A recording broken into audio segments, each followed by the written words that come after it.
Oh no!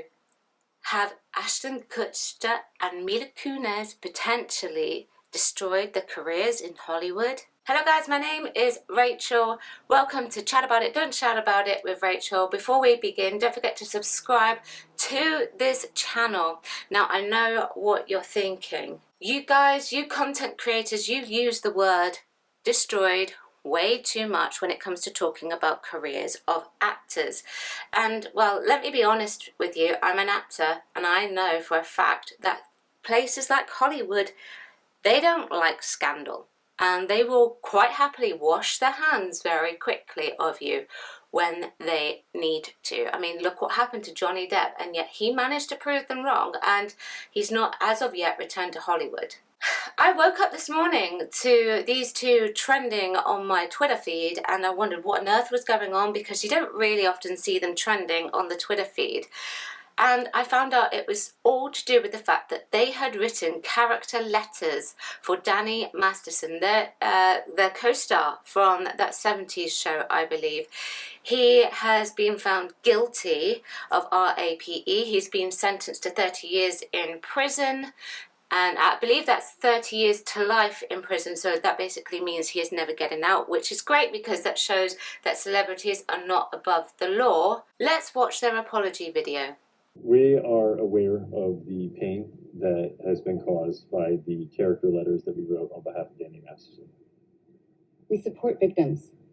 We have done this historically through our work and will continue to do so in the future. A couple months ago, Danny's family reached out to us and they asked us to write character letters to represent the person that we knew for 25 years so that the judge could take that into full consideration relative to the sentencing.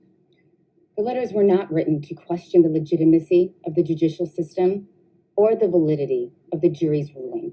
They were intended for the judge to read and not to undermine the testimony of the victims or reach homicize them in any way. We would never want to do that. And we're sorry if that has taken place. Our heart goes out to every single person who's ever been a victim of sexual assault, sexual abuse, or rape. That's their apology video.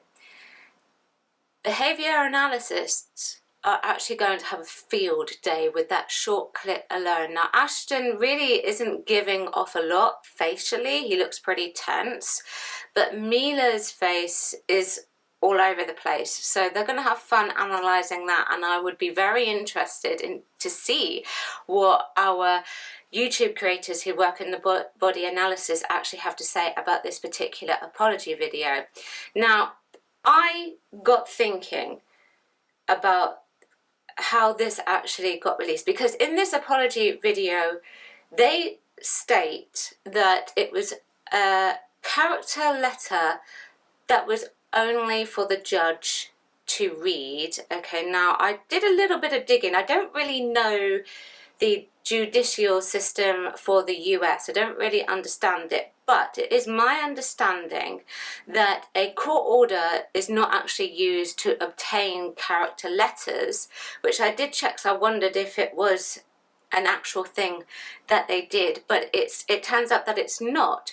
So it's a really good chance that that Danny potentially, I don't really know, had pleaded guilty or had changed his plea or something like that, which is why these letters were obtained. But it doesn't matter. Basically, his legal team obtained these letters from Mila and Ashton to use in court should Danny be found guilty, and they would give him a character reference for the judge. I don't know what the ruling is for making things like character letters public. I don't really know at all. Like I said, I don't know the judicial system, but it has actually come to light, of course, that Ashton and Mila have made these letters, they've written them, and now they are in hot water with the public because it makes it look like that they are condoning what Danny has been convicted for. The apology video that they have made, to me, is just a PR stunt. I don't think they look particularly sorry. In actual fact, I believe that if they really truly were sorry, then they would have owned up to that fact that they had written these letters in support of Danny, and then realizing, oh, actually, that wasn't a good idea because now he is a racist. But they don't own up to it. And that creates a problem. And it makes the problem even worse. People, of course, are not happy that they supported Danny, but they just won't own up to it as well. I think the apology video would definitely hold a lot more water if they certainly owned the fact that they had done it and they shouldn't have done it. But they chose not to mention that in their apology PR video.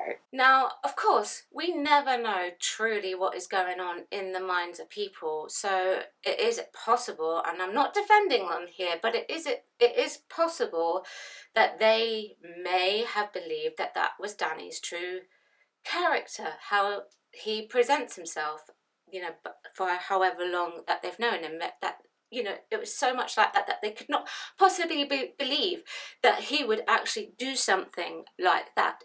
But then, you know, they say that in our lifetime, we walk past approximately 36 murderers and not even know anything about it because, well, why would you? I just don't think that they should have agreed to do those statements if they truly thought that he was guilty. They're basically going to lie low now pretty much for quite a while whilst all of this, you know, quote unquote dies down. I think they'll be reminded of it quite a lot though.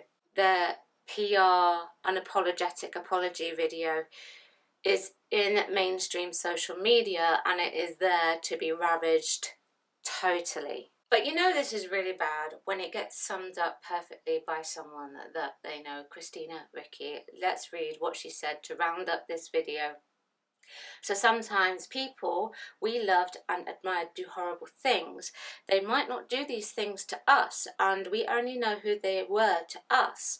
But that doesn't mean they didn't do the horrible things, and to discredit the absurd is a crime. People we know as awesome guys can be predators and abusers.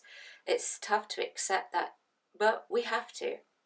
If we say we support victims, women, children, men, boys, then we must be able to take this stance. So there you go. It's not easy to get a conviction, and yes, we know that some victims or supposed alleged victims do make it up.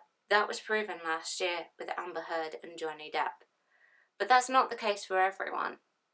And to make it look like you support the person who has been found guilty, well, what does that say about you? What does that say about your character? What does that say about people who know you? Let me know what you think. Leave a comment below. Subscribe to my channel. Remember, chat about it, don't shout about it. Thank you very much for watching, and I will see you next time. Bye-bye.